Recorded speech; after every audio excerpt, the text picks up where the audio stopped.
Negotiations often feel like a zero-sum game. Yeah. They win, I lose. Yeah. Or we split the difference and we're equally unhappy. Or I better seem strong, maybe even contentious to win. Mm-hmm. Plus, we don't really know how to negotiate, and it brings out all sorts of emotions that aren't helpful. Yet, we need to negotiate all the time on the little stuff and the big stuff. How about if we could learn that not only isn't it a zero-sum game, but by understanding the other side and playing fair, there'll be more for all the parties. And that's how to think. How do we benefit together? How do we maximize value? That provides the roadmap for great negotiations. Well, we've got the right person here to help us. Barry Nalebuff, a professor at Yale School of Management, a serial entrepreneur, a game theorist, author of many best-selling books, and co-founder of Honest Tea, which was sold to Coca-Cola, a classic David and Goliath possibility of deal-making, and now the author of Split the Pie, A Radical Way to Negotiate. Barry, welcome to Just the Right Book. Wow. Thank you for that introduction. So, Barry, as I was reading the book, before we get to what you're going to help us understand, it made me wonder, how often do people actually come into negotiations knowing what they want? Yeah, that's actually a huge issue. And partly you don't even know what you want without talking and sharing with the other side what your interests are, what their interests are. So I think people see a negotiation as a experience where they've been read their Miranda rights. Everything you say can and will be used against you. Right. And therefore, they either shut up, they tell white lies, they tell bald-faced lies, and they make it really hard for each side to figure out what they want. And you know, we'll get to it a little bit later. The other thing you talk about is preparing, because the other part that this really made me think about is, what does the other side want and what's to their benefit, right? Because I think we go in just thinking about ourselves. It's being egocentric. You know, it's a very, like, this is what I got to have happen here, or this is not going to work out. Yeah. So one of the things that I focus on is being other-centered rather than egocentric. Yeah. And in fact, I want to give the other side what it is they want. Not because I'm nice, although maybe I am nice. Not because I'm generous, but because if they get what they want, then I can get what I want. Yeah, and we're going to come to that, because I thought that was one of the most, there were a lot of fascinating concepts, but I particularly liked that, you know, I'll call it a strategy. But let's start with the pie. Sure. What's the pie? The pie is the value that is uniquely created by an agreement between the parties. It's how much more they can create by coming together than if they go their separate ways. So if we're both here in New Haven recording this. So the pie example that you start with is a pizza pie. Yeah, and I had to take sides. I feel terrible about that, but I was going to talk to you about that. I went with Pepe's, so I may never get into Sally's again as a result. But Pepe's clam pizza is mighty really fine. Good. Mighty fine. It's a problem now that I'm vegan, but in any case, I have fond memories. So in my example, just to put the numbers up there, Pepe's will give a 12-slice pizza to Alice and Bob if they can agree on how to divide it up. And then I'm just going to make something up to make it easy, that if they can't reach an agreement, Alice will get 4 slices and Bob will get 2. So the question is, how are they going to divide up those 12 slices? And, well, Rox, what do you think the typical answer is here? Well, the typical answer is they each get 6. Each get 6 because, okay, we're going to try and be fair. Right. That's actually the second most common answer. The most common answer is that people think Alice has twice the strength of Bob. So she's going to get twice as much if there's no agreement, 4 slices rather than 2. So she should get twice as much if there is an agreement. 8 slices for her, 4 for Bob. Right. And I think both of those perspectives are misguided. What's really going on is that they can get 4 plus 2 slices or 6 slices if they don't have an agreement, and they can have 12 slices if they do. The reason they're negotiating is to get those extra 6 slices. To get them, Alice is every bit as necessary as Bob, and Bob is every bit as necessary as Alice. Therefore, you split them 3 and 3. Right. The extra. The extra. That's this funky, weird idea that people don't get naturally. But I think, as I hope, obvious in hindsight, that the negotiation is about those 6, not about the 12. And that when people make arguments about the 12, they're always misguided because they're misunderstanding what they're negotiating over. Right. And so, to make this really clear, because I Sure. think when you see it, it's really clear. They already had 6 pieces. Correct. So that's sort of That's done. So they're really negotiating over what they both have to gain, Correct. which is 6 more pieces. Absolutely. And so you divide those 3 and 3, which means Alice gets the 4 from Her deal. plus her backstop, Yeah. plus 3 or 7 in total. And Bob gets his 2 as the backstop, plus 3 or 5 in total. Right. Okay. So now we've eaten the pizza. Yeah. Alice and Bob are happy. They both have their slices. I want to go to another easily measurable example Sure. of thinking about this that you bring up. Your quote unquote friend Yeah.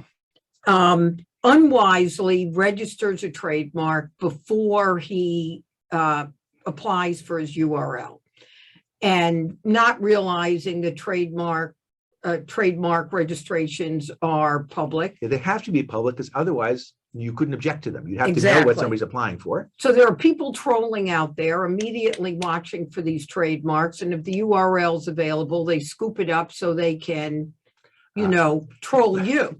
So they can hijack it. And Yeah. just so everybody understands, the URL, the domain name Yeah. associated with the trademark. Right. So my friend was an idiot because he didn't hire a lawyer to do it, thought he could save some money. Yeah.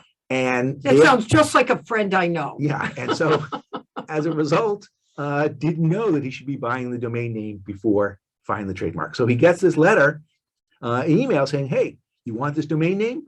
$2,500. Right. So now what would your way of negotiating have you do? Because this guy's got all the power, right? He's got the URL and you got nothing. Yeah. So my friend, he's an idiot, but he's not stupid. Okay. And so he had a slip. yeah, he kind of wasn't paying attention. So he feels this isn't right. And he does some research and discovers an organization called ICANN, which is the domain name registry. And they have a dispute resolution process. And what this troll, and we'll call him Edward because that was his name, had done is called registration in bad faith.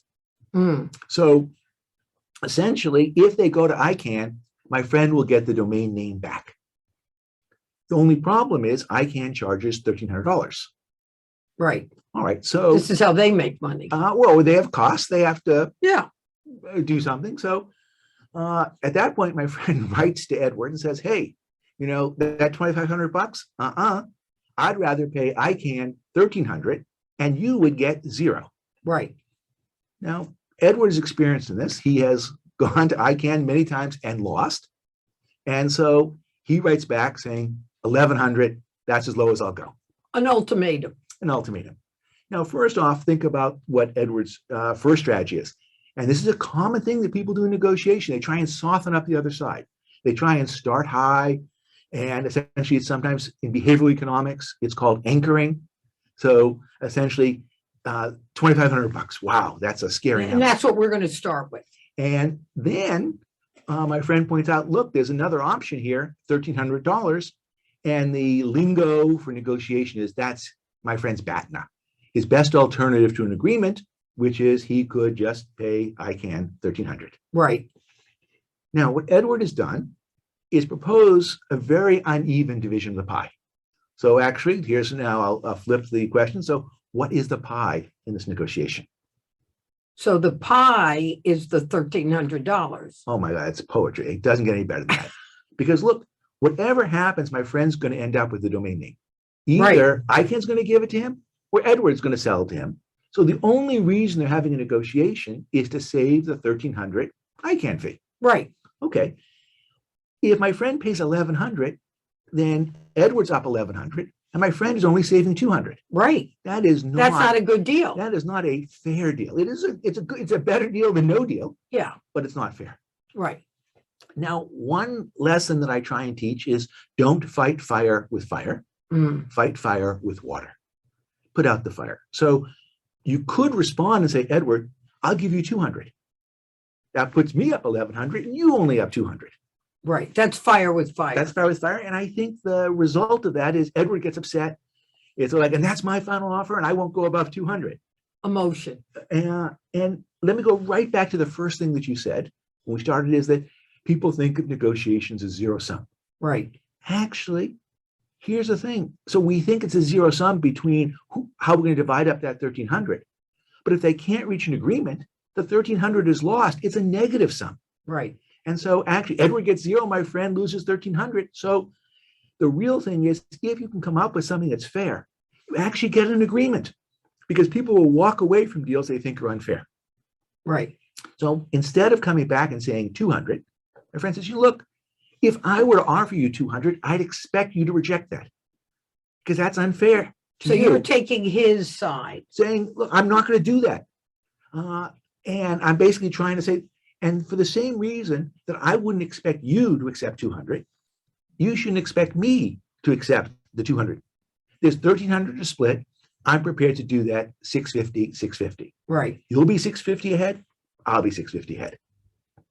So Edward comes back and says, all right, I was at 1,100, you're at 650, 900, which is basically half the way. That's my final number. Seal the deal. I'm going away. Now what do you do? Well, look, 900 is still better than 1,300. But it's also unfair because Edward's now 900 up and my friend's only 400 up. Moreover, think about what the risk is here. Edward is risking 900. My friend is only risking 400. Yeah. And so what my friend does is nothing, doesn't even respond. And a week later, Edward comes back and says, all right, 650, 650. Right. You could have had an irrational Edward, but he's in the business of doing this. So he knows that some money is better than no money. Absolutely. And let's think about this. Does Edward care about fairness? No. No. He's a troller. He's a troll. Does Edward care about the pie? Absolutely not. No. But if he understands that my friend cares about the pie and cares about fairness, then he has to meet my friend at 650. Now, it also shows some of the problems with the standard approach to negotiation. So if you go high at 2,500, it forces you to then make this giant move from 2,500 to 1,100. So you look weak. You look like jelly. You look like you have no principle. And so one of the big lessons I take here is that principle beats arbitrary. And that essentially, if you're not talking about the pie, you just make statements that have no meaning. Edward says, look how much I moved. I've come from 2,500 down to 900. Well, no, actually, 2,500 to 1,300 doesn't even count. Because until you get below ICANN, we're not negotiating. Yeah. And he just made that up. He's making everything up. Yeah. And so one thing that people lack in a negotiation is an understanding of what they're negotiating over. Yeah. And having a principle of fairness. And, to me, Barry, as I was reading this, and I, I've been involved, we're all involved in negotiations every day, whether it's with your 3-year-old or your husband or your employee or you're buying or selling a business. But it did make me realize how unprepared and irrational most of us are about understanding our value, their value, and the added value, right? So that's that. So I want to come up with one last straightforward example. But we do have to tell people the truth here. About your friend. Yeah, my friend was me, Yeah. as you probably have guessed. And let's be clear, the other piece of advice, buy the damn domain name before you file for the trademark. Okay, it's $12.50. So yeah, just get it done. Just get that done. So the last straightforward example I want to bring up, because it's such a concrete example of expanding the pie. It's simple. And I don't know that I'm saying their names right, but tell us about Anju and Bharat. Anju and Bharat. Okay. So we have this two They're siblings. One of them is a student, and they are negotiating over how they can combine forces to buy a bigger CD. So each has some money to invest. A certificate of deposit. A bond, yes. Yeah. And Anju has $5,000 to invest. Bharat has $20,000 to invest. So Bharat has 4 times as much money as Anju. And if Anju just invests her $5,000, she'll get 1% or $50. If Bharat invests his $20,000, he'll get 2% or $400. If they combine, they'll have $25,000 to invest. They can get 3% or $750. Right. And the question is, how are they going to divide up that $750?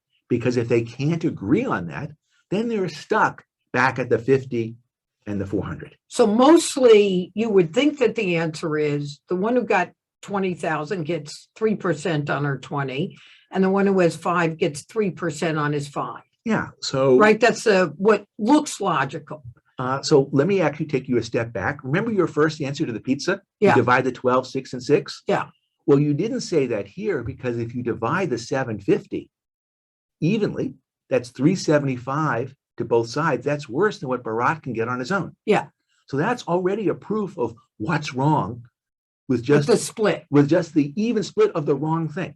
Right. But your backup that you talk about is the other thing that people think is right is proportional. And so here it's Bharat has invested 4 times as much as Anju. He should get 4 times as much. They're being treated fairly because they're each getting 3%. Right. Exactly. So what's wrong with that? It doesn't understand that they have different backups, and it doesn't recognize what they're negotiating over. Just like Alice and Bob could get 6 slices with no deal, Anju and Bharat can get $50 plus $400 with no deal, or $450 in total. Right. The reason they're having this negotiation is to go from $450 to $750 to get that extra $300. To get that, Anju is every bit as essential as Bharat, and therefore it should be divided 150, 150. And we've done experiments where we had people redo this negotiation, and sure enough, the classic answers were the proportional division, where Anju gets 150 and Bharat gets 600, the 4-to-1 ratio. Yeah. But once we educated Anju's about the pie, they were able to make radical improvements and go at least halfway towards the split the pie solution. Right. So part of what you talk about is very basic to understand, which is complicated to figure out, but easy to define. So you use the acronym BATNA. How do you pronounce that? BATNA rhymes with Katna. Oh, BATNA. Okay. So that is the best alternative to a negotiated settlement. And what does that mean? And how do you even figure that out? Well, in some cases, it's pretty straightforward. So in our example with Anju and Bharat, that's easy. It's the 50 and the 400. And the pizza's easy. The pizza's easy. I want to get to the hard ones. Yeah. Well, actually, even before we get to the hard ones, let's think about the domain name case. Yeah. The BATNA here, the fallback was going to ICANN and spending $1,300. Now, one piece of advice you'll see all over negotiation is never reveal your BATNA. Mm-hmm. Keep it secret. Mum's the word. Do you agree with that? No. No. I revealed my BATNA to Edward. And people say, well, if you tell him your alternative is going to ICANN and paying $1,300, he's going to make you pay $1,200. Mm-hmm. But my view is I'm just as likely to pay $1,200 as I am to pay $100.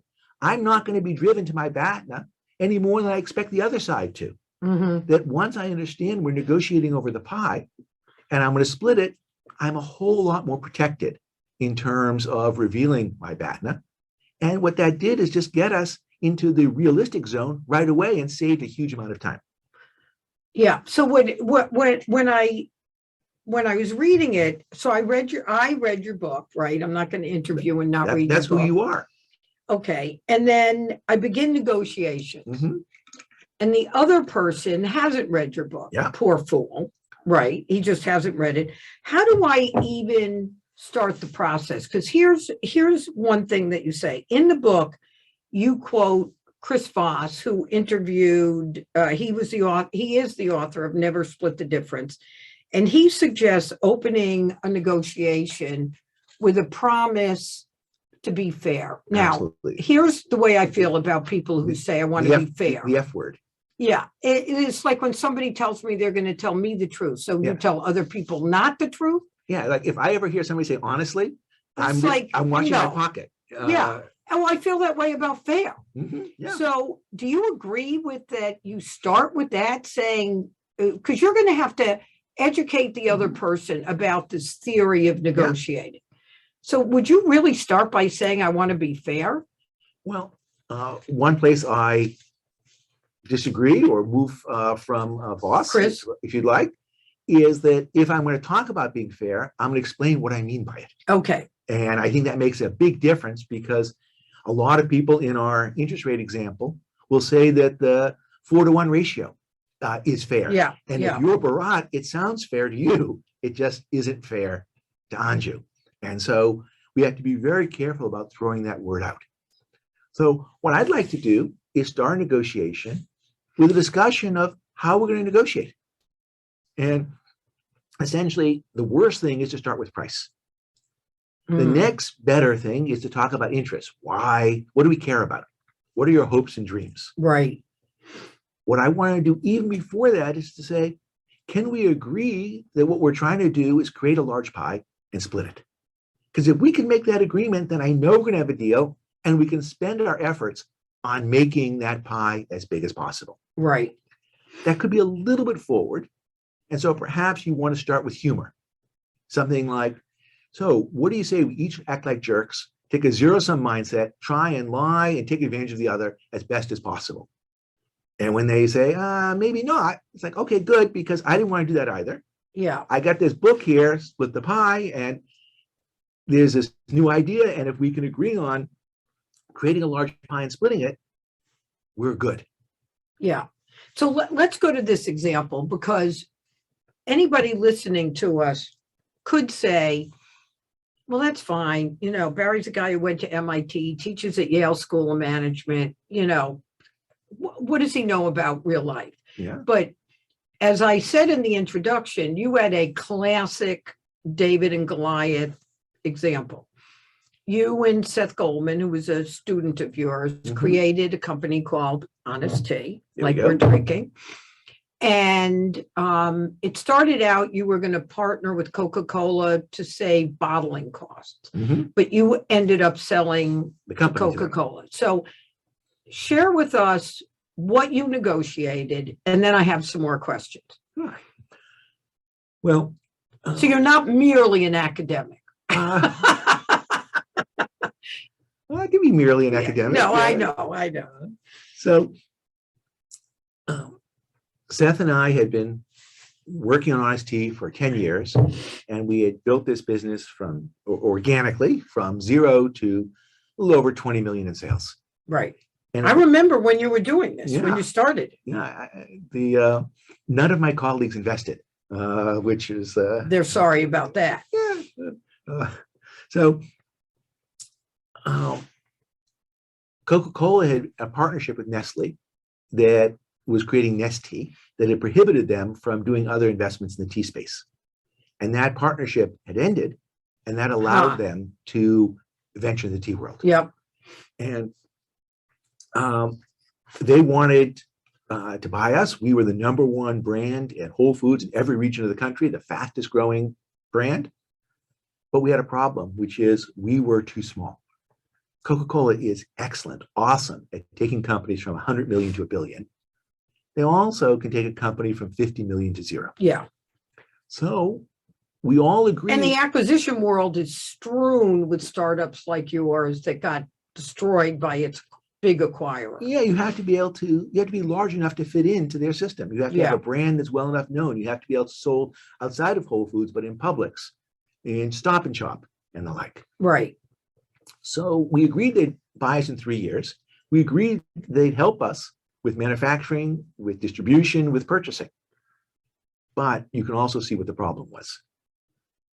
If they're going to help us, they don't want to have to pay more for the stuff they're helping us with. Yeah. And so How do we resolve that? And the answer that we achieved literally in the first hour of our negotiation was, why are we having this deal? It's to create something that we can't do on our own. Right. We think we can get to sales of X without you. To the extent we get above X, we couldn't have done it without you. And so they're saying, well, we shouldn't pay for it. We shouldn't pay for that. And my response is, you should pay half.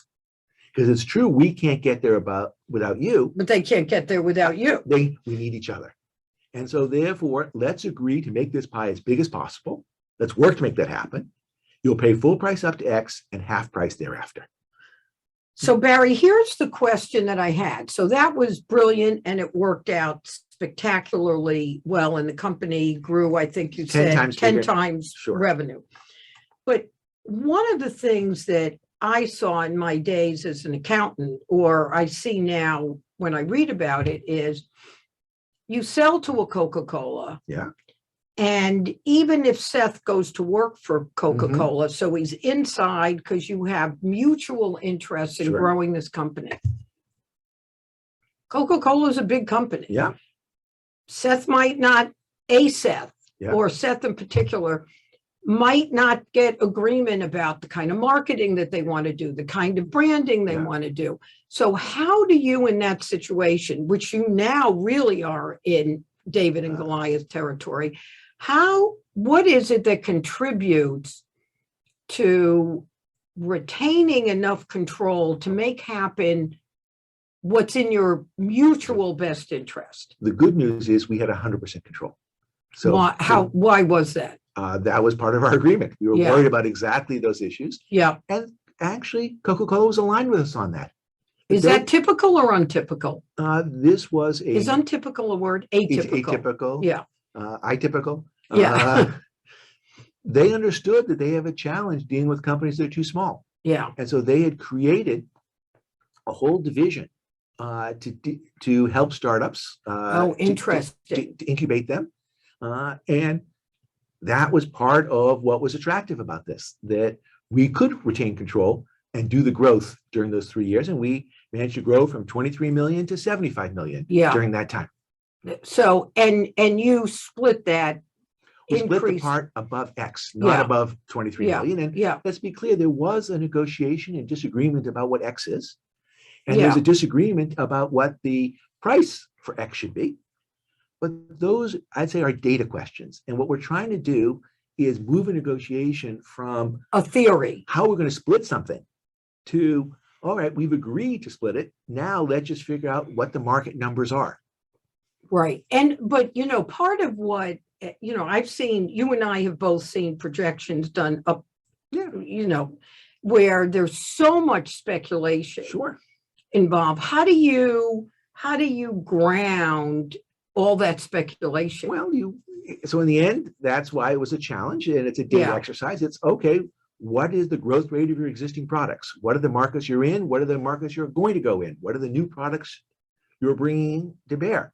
And let's be clear, we didn't predict the recession that was going to happen during those 3 years. So or didn't your drink also become alcoholic on the shelf? We had a kombucha that became accidentally alcoholic, and that led to $1 million recall and all sorts of other headaches. So I don't claim that we were perfect at it, but what we agreed to do was split our best estimate of the X post pie. Yeah. And that's a point to make, which is sometimes you know what the pie is and sometimes you don't, but you can agree to split it as it materializes. Yeah. Which I have found in deals that I've been involved in is generally successful, because then you've aligned the interest. There's a couple of other things I want to make sure that we get to. One of the ideas in the book that I loved, which you mentioned earlier, was from Cade Massey's conversation with Joe Lemley. So he was a cattle and car dealer, trader.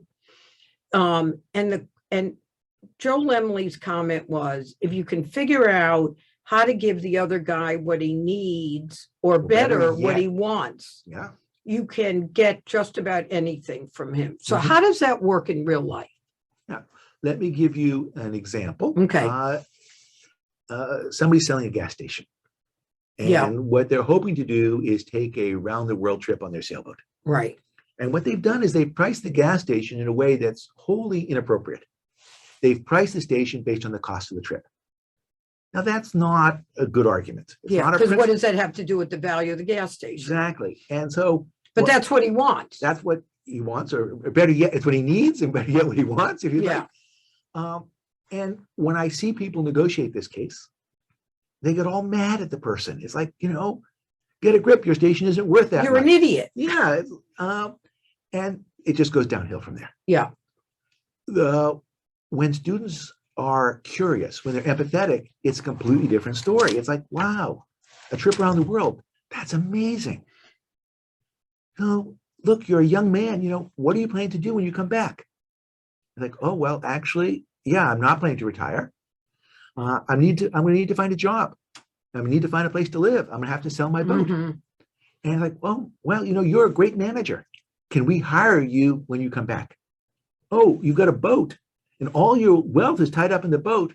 Would it help us to give you a loan against the boat so you won't have to do a fire sale? Mm. When you do those things, the person's budget changes. And now they don't need as much money for the trip. And now they're prepared to sell to you at a non-economic price. Again, they just cared about the cost of the trip, not what the value of the station is. If you've allowed them to take that trip, you're going to get the station. And the point of that is it's disarming to the other person to have someone you're negotiating with seemingly, if not literally, interested in what it is important to you. Yeah. Right? That's disarming. And healthy. Because again, I'm not saying I'm going to give you what you want in terms of dollars. Yeah. I'm going to try and figure out what your true interests are and see if we can make that possible. And if we can, then you're going to be highly motivated to do a deal. What's interesting is how many people lie about what they're doing. They'll say things like, oh, I'm retiring, or none of your business. And that doesn't work, because if you say you're retiring, then the other side isn't going to say, well, okay, would you like a job? You just said you're retiring. Yeah. Yeah. And so the question is, how do you get people to tell you what it is they really want? What shouldn't you reveal? You may not have to reveal the fact that you got a boat payment due in 6 hours. But then again, if you want the cash in 6 hours, then you ought to make that clear. Then you ought to make it clear. And so, in some sense, people want the advantage of the sort of the high price and the quick. And if one really matters, Yeah, it's like my terms, your price. Yeah. Yeah. So tell them what it is you want so they can give it to you. And it's true, you may end up getting less on the cash frontier, but you're going to get something that's more valuable to you. Right. But the key, Barry, throughout the book is you need to know, as the entering into the negotiations, whether you're David or Goliath, or you're even, or your siblings, you have to understand what you want and what the added value of the deal is. Yeah. So this example actually was a case where the person in the gas station didn't know what they wanted. They knew they wanted to be on a trip. They didn't know they wanted a job when they came back. Yeah. They didn't think about asking for it, because if they had thought about it, they would have asked for it and gotten it. They just knew they had some budget that was done because they didn't really think about all the ways of solving their problem. Yeah. So actually, my larger point is you can't count on people knowing what it is they want. Yeah. You actually have to talk to them about what they're trying to achieve. Yeah. And that will help you understand what it is that they want. And that's a big thing to think about, because you can't assume that people are coming in with the clarity that might be in their best interest. So there's two things I want to make sure we cover before I ask you a last question. One of the things that you talk about, which sounds so simple, but isn't often done, is this idea of saying yes if versus no unless. Yeah. And the tone with which you do it. So the example that you have in the book is, this is an example that you had between Zink It and Hassan. And one way of doing it that fails is Zink It says, I'm going to pay you no salary. The other guy says, I'm sorry, I find that insulting. And then Zinkit says, but I'm going to also give you a $71.4 million bonus. And Hassan says that's a hard no. Yeah. The other way is to say, I'd like to pay you a huge bonus. Really, how big? 71.4. Okay, you've got my attention. 71.4 bonus creates the largest pie, but I'm going to have to give you a smaller upfront. How small? Well, actually nothing upfront. That's not working so well either. And the one that works is, I'd like to pay you a huge bonus. Yeah. How big? 71.4. Okay, you've got my attention. 71.4 million bonus creates the largest possible pie. He tells him the calculations. The other guy says, and what do you get? And he talks about the size of the pie. They never talked about salary. Yeah. So what happened in the first case that went wrong was the person was presenting the offer the way they liked it. They were really happy about the low salary. Right. And what the other side wanted was the big bonus.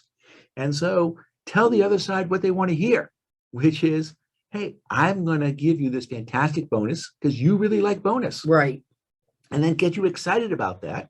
And let me also explain to you why we're both gaining the same amount. Now, you know, one of our daughters, Rachel, classmate of Edward's. Yeah, good friends. And went to the butterfly garden together in Florida. Absolutely. So she learned the yes if strategy. It's one of the things I say to people: don't say no, say yes if. Yeah. Now you can say no, which is different than an ultimatum. Absolutely. So you can say no if they're asking you, is it illegal? It's unethical. Okay, fine. Say no to that. But instead, if think about what it would take for you to say yes. So I wanted Rachel to join the high school math team. And let me say, on her list of 100 favorite things, math wasn't one. Wasn't on the list. Exactly. She's our English major. She's an English major playwright. At least that's what she does now. But she didn't say no to me. She said, yes, if we can get a dog. We got a dog. She joined the math team. And it was a win-win solution. Of course, high school's 4 years and the dog's 13. Yeah. And actually, to be honest, I only got 1 year in the math team. So, but it was still a good. But you love the dog. Love the dog. And it worked. And at one point, someone asked me to give a speech in Korea. And it turns out, given my schedule at Yale, I had to fly over to Korea and come back the same day, which was not high on my list of fun. And so I didn't say no. I said, well, at this price, I'd be prepared to do it. I don't think I'm worth that much, but that's not for me to decide. That's for you to decide.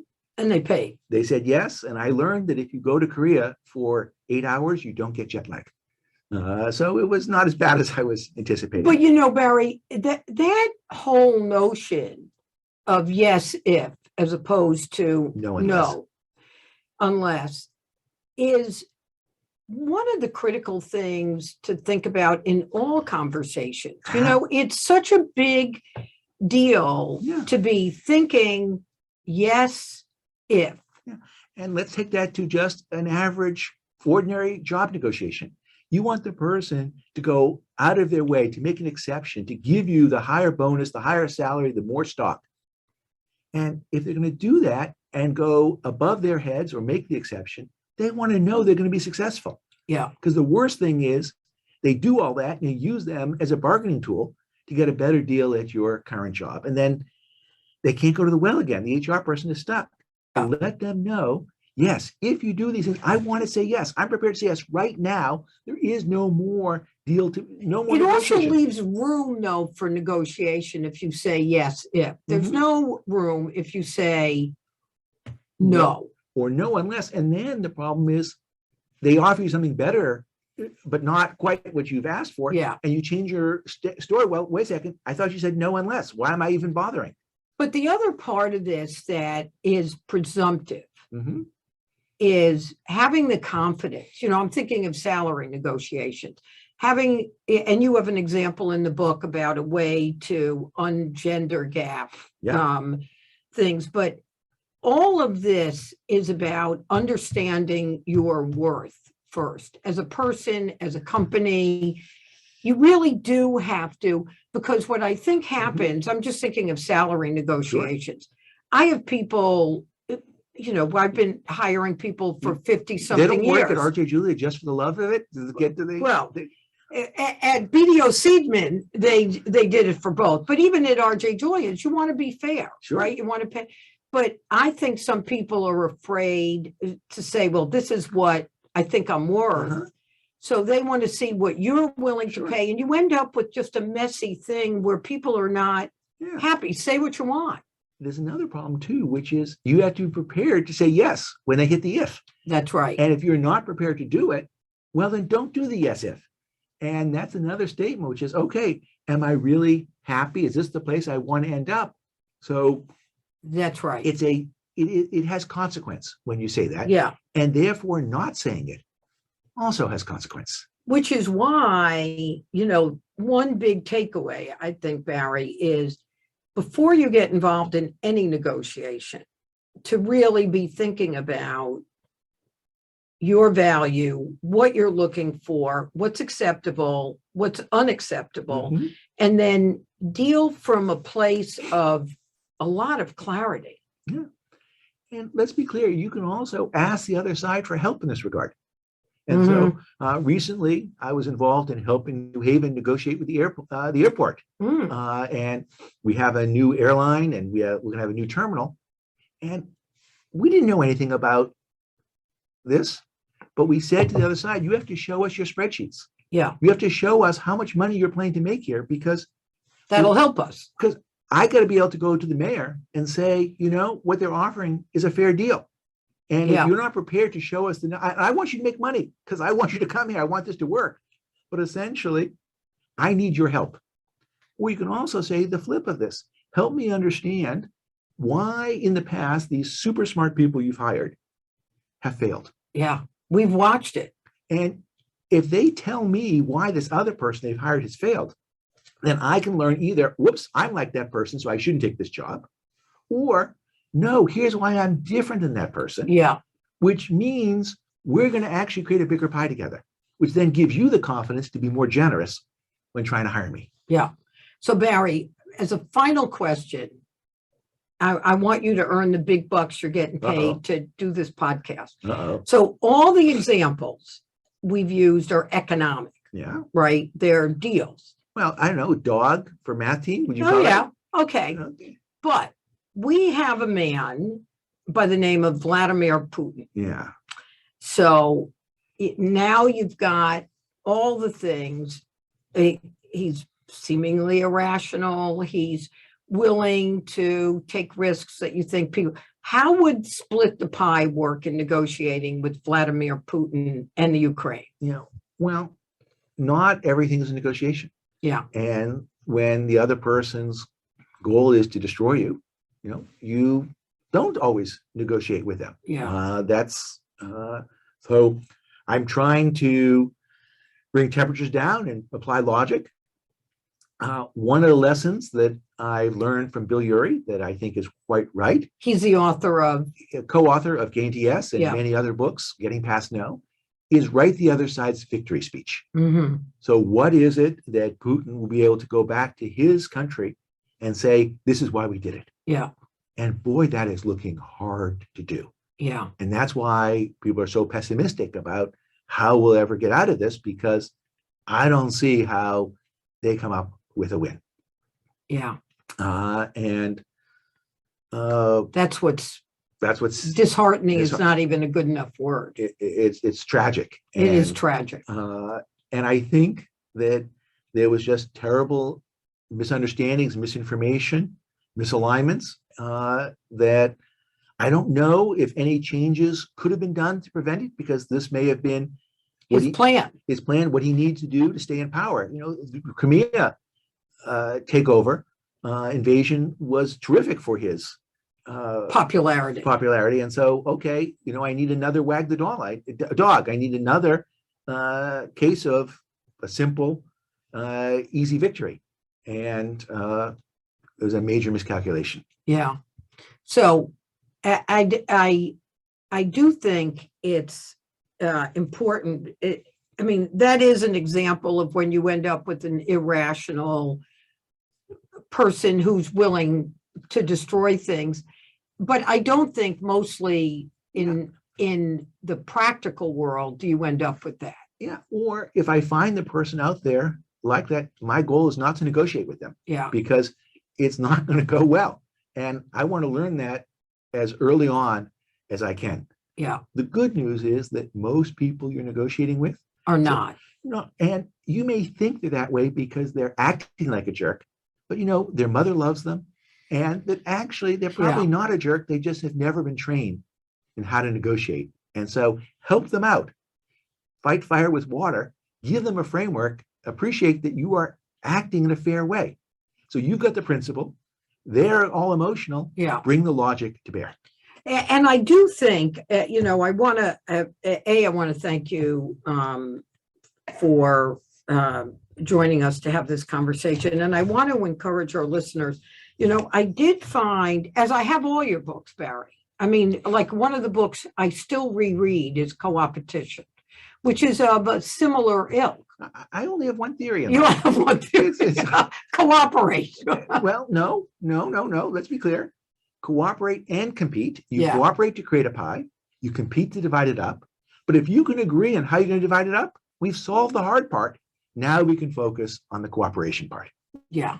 And I do think, so we've been talking with Barry Nalebuff, the author of Split the Pie, A Radical New Way to Negotiate. So this is useful if you're selling your company. You're an employee, you're married, you've got a 3-year-old. If you breathe, I think you've got, and there were two things I want to make sure I mention. One is you've got takeaways at the end, which I thought was a great list. And then I went to the website, splitthepie.com, and I watched those. I'm sorry? Splitthepie.book.com. Oh, splitthepie.book.com. Thank you. And it had videos on there where you had Yale hired School actors. of Drama. You'll see them here before they win their Academy Awards. I mean, that was kind of neat to go there and look at that and see, what I would call was role play. Yeah, what they had done is I filmed my students doing negotiations and we debriefed them. Now, I can't put my students up there on the web because they're real people. They're going to have real lives. We're going to know who they are. So I had Yale School of Drama folks watch the actual negotiation and then recreate it. And they're just amazing. They're fun. They're really fun. They're fun. And you can learn by watching sort of what not to do and what to do. And the takeaway list, I think, is a good way. One of the things that I hope listeners take away is to pre-think when you're doing something that actually is a negotiation. Mm-hmm. Sometimes I don't think you realize you're negotiating.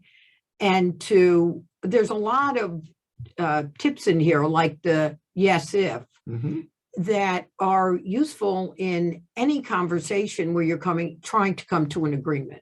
Absolutely. Make the other side's argument. Yeah. The reason is we can't always get our way, but we can always be understood. Yeah. And so if I make the other side's argument, that's a great way of demonstrating that I understand where you're coming from. Plus, I'll be charmed by that.